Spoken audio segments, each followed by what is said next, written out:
জন্য তোর গলায় পাইপ দিলে দেখা যায় না। এখন এটা মানুষ কেমনে বুঝবে যে তোর গলায় ঘাড়ে কবে পাইপ ছিল? এবার ছোট সতীনের উপর ক্ষিপ্ত হলো তিশা। কিন্তু কেন, চলেন ভিউয়ার্স ঘটনার বিস্তারিত জেনে নেওয়া যাক।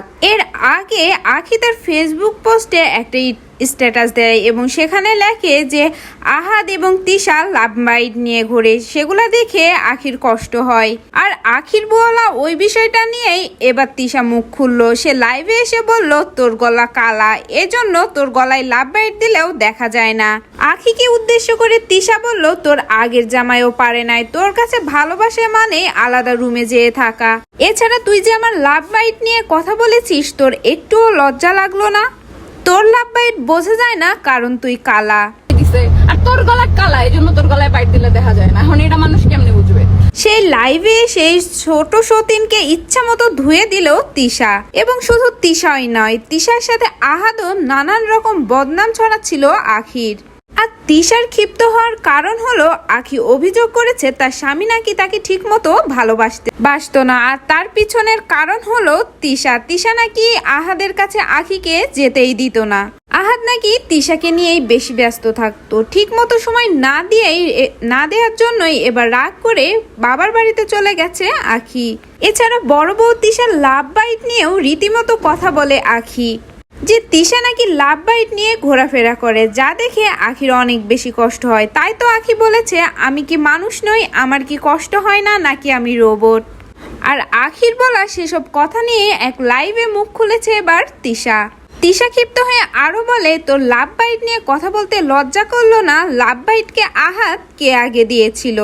যদি সেগুলো ভিডিও করে রাখতাম তাহলে দেখাতে পারতাম, আমি তো এখন প্রমাণ দেখাতে পাচ্ছি না। তুই তো নিজেই আহাদকে লাভ বাইট দিয়েছিস, আর তোর লাভ বাইট বোঝা যায় না কারণ তুই কালা, এজন্য দেখা যায় না। এখানে শেষ নয়, তিশা আরো দাবি করে তোর আগের স্বামী তোকে খুশি করতে পারে নাই, তোকে আসলে পৃথিবীর কোনো ছেলেই সুখী করতে পারবে না। তুই নিজেই বলেছিলিস তোর স্বামী নাকি তোকে ভালোবাসতে পারে না। তোর কাছে ভালোবাসা মানে শুধু স্বামীর কাছে পার্সোনাল সময়, কিন্তু আমার কাছে ভালোবাসা মানে শুধু একসাথে থাকা নয়, আরো অনেক কিছু। তোকে আগেই বলেছিলাম তুই 2 দিন পর পর রাগ করে বাবার বাড়ি চলে যাস, তাই আগেই সাবধান করেছিলাম তুই যদি সংসার করতে নাই পারিস তাহলে বাচ্চা নিস না।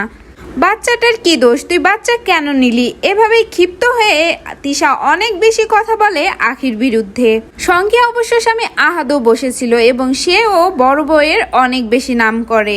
লাইভে আহাদ আরো তুলে ধরে কি কারণে আহাদ তিশাকে এত বেশি ভালোবাসে। আহাদ আরো বলে তিশাই নাকি আহাদকে আখির কাছে ঠেলে পাঠাতো একান্ত সময় কাটার জন্য, এবং তারা যেন অনেক বেশি ভালো থাকে এবং আখির প্রতি যেন ভালোবাসা তৈরি হয় এই জন্য।